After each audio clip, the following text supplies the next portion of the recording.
Hello there. So I wanted to make a short video about power because that is something that leaders often don't think about, funnily enough. And we often have some funny feelings about power. It gets a bit of bad rap. We tend to think of power as people having power over people. But actually, power isn't really about over. It's part of it, but it's not the whole picture. So what power is an energy. It's neither good nor bad. It's just an energy. It's about having impact and influence in the world. And everybody has it to a certain extent. Julie Diamond, in her book, Power, a User's Guide, which I've got here, I would really recommend. She writes and speaks about power in ways that are so useful, I think, for all leaders. She identifies 5 different sources of power or different types of power and asks us to spend some time with them to think about what our personal power print is. And I would really recommend the book because in the appendix she has a really good way of doing this. So I've summarized it, summarized her 5 aspects or parts of power. And I'd like to invite you to have a little bit of reflection on this. So the first kind of power she talks about is socio-political. The second is positional.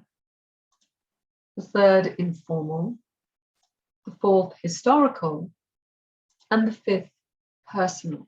So these are 5 types of power that we all have.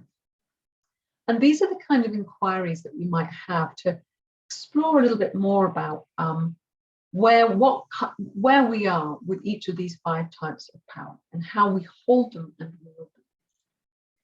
So in socio-political power, ask what unique social power or privilege are you aware of that influences you and plays a role in your current use of power.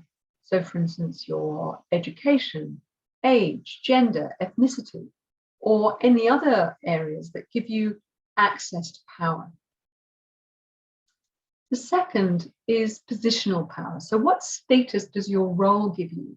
How do you feel about that? What are its challenges, both positive and negative? The third, informal power. So think of a group to which you belong. Do you feel valued? What contribution do you make that makes you valued?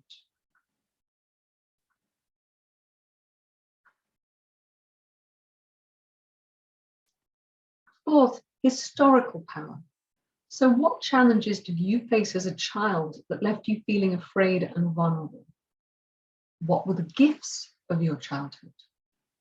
And how do these affect your leadership today?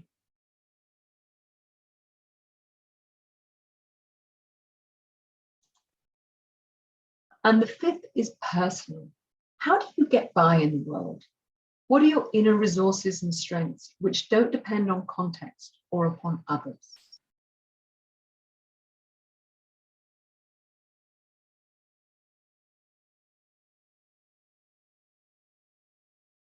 So these are the 5 types of power that Julie Diamond identifies. And here is the kind of question and ongoing inquiry for you in leadership. To consider and journal about my most robust powers are, and they can be, you can reap them from any of the 5 that we have above. You can kind of go through them and look at them in each type.